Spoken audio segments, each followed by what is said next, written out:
Welcome to the Sage Advice Podcast, transforming the way people think and work so their organizations can thrive. Well, hi everyone, and welcome to our podcast. I'm Ed Kless, and today's episode is cut from another podcast of which I am the co-host, The Soul of Enterprise, which is also sponsored by Sage. The Soul of Enterprise is dedicated to belief that business has a spiritual, though not necessarily religious, component. I hope you enjoy this excerpt. If you do, please visit www.thesoulofenterprise.com for more. And we have today the author of the newly released book, 10 Global Trends Every Smart Person Should Know. And I love the subtitle too, and many others you will find interesting. Unfortunately, we're probably not going to get to the many others that you'll find interesting today, but let's talk a little bit more about the trends. Number 6, you alluded to in the last segment toward the end, which was the end of famine. But trend 6 is more land for nature. Right. And what we're using to illustrate that is fabulous research done researchers at the University of Maryland, where what they do is they've been looking at the globe using satellites trying to track tree cover trends since 1982. And what they discovered actually over that period since 1982 is the amount of tree cover in the world globally, while it's going down a little bit, still going down in South America. For the most part of the rest of the world, tree cover has been expanding or is at least stable.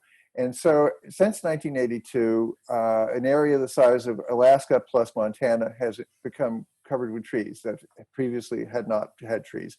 That includes areas that were savannas that are now trees have been expanding into them, but also a lot of abandoned farmland. Again, what happens is that if you're growing more food on less land, you can leave more land for nature. Now, the upshot of this, and what I'm trying to get to, is that a lot of people are worried about a sixth mass extinction, that essentially humanity's activities are driving a lot of species to extinction. And I think that this data cuts against that, because as land is freed up, it enables more space for other species on the planet to flourish over time. So I think that this is part of why the sixth mass extinction is likely not to occur as predicted. Yeah, and we really would miss the mosquito. I mean, that's just... No. In fact, let's use gene drives to get rid of them, but that's another controversial claim. But anyway. Sure. Trend 7 is Planet City. We all remember the Planet City of Star Wars fame.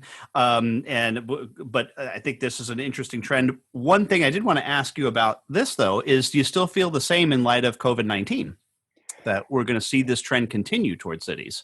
Yes, because I think we'll have a vaccine, and I think that essentially, I'm going to make a bold statement. I hope I'm not wrong about this, but I think this will be the last pandemic, because essentially we've unleashed so much medical technology and biotechnology and ways of detecting these things in advance. So I think this may be it. And in which case, absolutely, cities will come back. People enjoy cities. They enjoy being in areas where they get both entertainment, education, and income.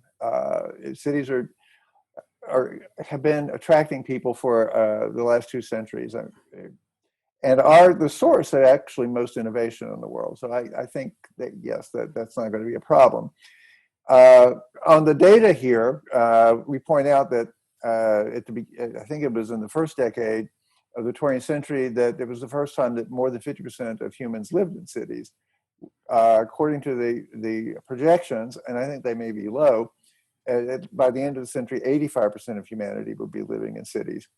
And again, another advantage of that is that it leaves more land for nature. Essentially, 3 billion people or 3.5 billion people are living on the landscape now. If these trends continue, both the population trends and the city trends continue, that'll be cut more than in half. In other words, most people will be living in cities, and they certainly won't be subsistence farmers chopping down forests in Africa and South America anymore, and therefore more land for nature.